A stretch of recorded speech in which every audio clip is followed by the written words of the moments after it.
Bonsoir et bienvenue dans votre journal. Voici l'actualité de ce jeudi soir. Il traque les pédophiles sur Internet grâce aux réseaux sociaux et ce, depuis La Réunion. À travers une page Facebook, ce père de famille rassemble une multitude de sources et d'enquêtes, avec notamment plusieurs affaires de petits réseaux sur notre île. Ce combat, l'homme que nous appellerons Steven le mène pour son fils, mais également pour tous les enfants qui ne sont pas, selon lui, en sécurité sur Internet. Un reportage de Laurence Gilibert. Le sujet qui nous intéresse aujourd'hui, ce sont les réseaux pédophiles.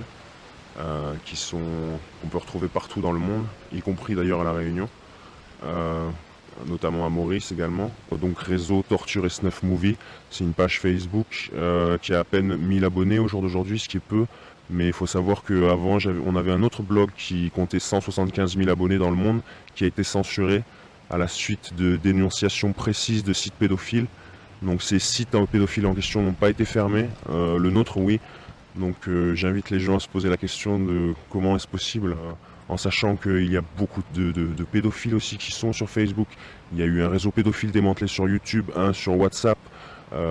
Nos enfants ne sont pas du tout en sécurité sur Internet. Il y a eu un réseau donc à Maurice, hein, c'est même une information qui a été relayée par Zinfo 974. Il y a eu plusieurs affaires de petits réseaux à La Réunion. Il y a quelques mois, il y a eu quelqu'un qui est tombé pour avoir prostitué sa fille dans les milieux du football locaux. Il y a plusieurs années, il y a eu un grand réseau pédophile mondial qui est tombé. Il y avait un Réunionnais également dedans. Ces choses-là touchent le monde entier. Ça touche toutes les catégories socio-professionnelles, tous les pays. Personne n'est à l'abri, quoi. L'Internet, c'est pas seulement un loisir ou un hobby, on peut aussi s'en servir comme une arme. Moi et certains de mes amis, on a réussi avec 0 €, avec aucune mise de départ, on a réussi à toucher, comme je vous disais tout à l'heure, 175 000 abonnés, on a réussi à toucher des millions de gens dans le monde, on avait des pics, certaines semaines où on touchait 3 millions de personnes dans le monde, dans 50 pays différents. C'est un problème de santé publique. Tous ces enfants victimes, il y a une partie de ces enfants victimes qui seront également à leur tour, qui vont devenir des pédophiles. Ça c'est prouvé statistiquement.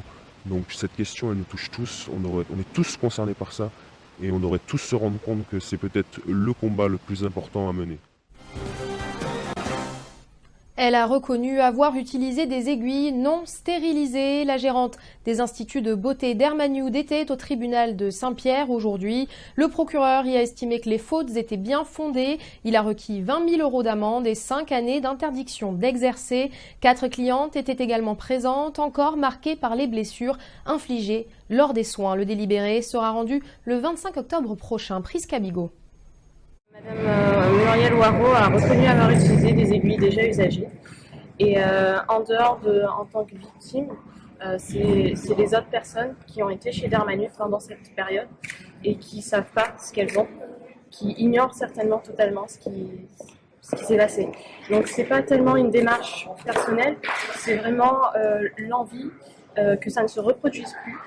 J'espère qu'il y aura un cadre, une législation, un précédent, une jurisprudence pour que ça ne se reproduise plus et que pour que les gens qui fassent ça sachent que ils peuvent avoir un retour de ce qu'ils font parce qu'ils sont responsables. Derrière, que les gens ne soient pas contents parce que le soin il y a eu des problèmes, ça c'est un fait. Il y a des assurances pour couvrir cela.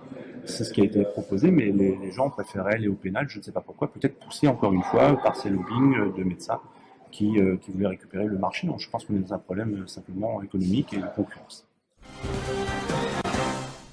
Mais comment savoir si vous pouvez faire confiance à un institut de beauté? Marilyn, esthéticienne professionnelle de Saint-Denis, nous donne ses conseils. La profession est réglementée et soumise à des normes qu'il est facile d'identifier.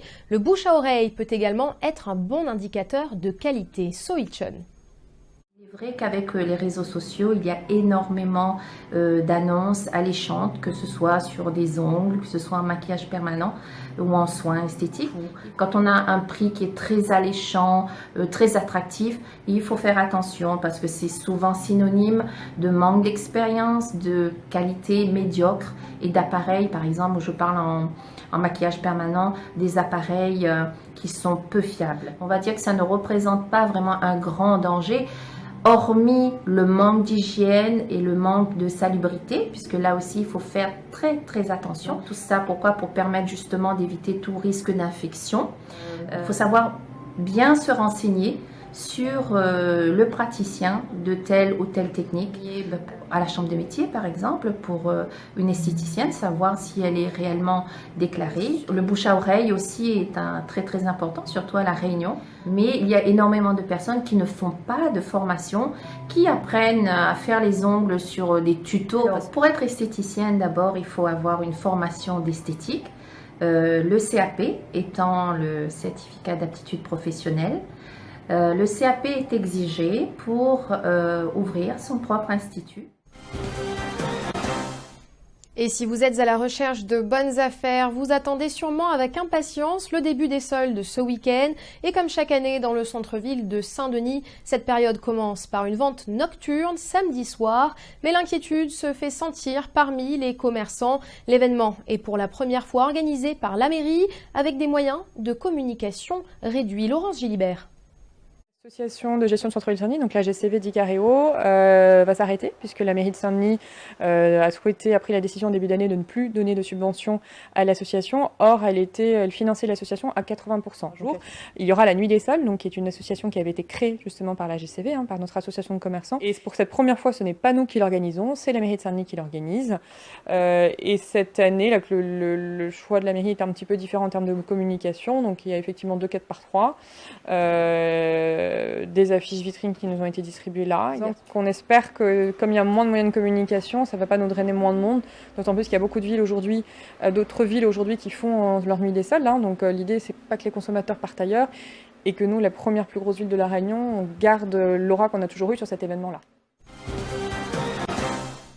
Et c'est la fin de ce journal. Merci de votre fidélité. L'information revient demain dès midi. Vous pourrez retrouver toute l'actualité sur notre site info974.com. Je vous donne rendez-vous demain et vous souhaite une très belle soirée.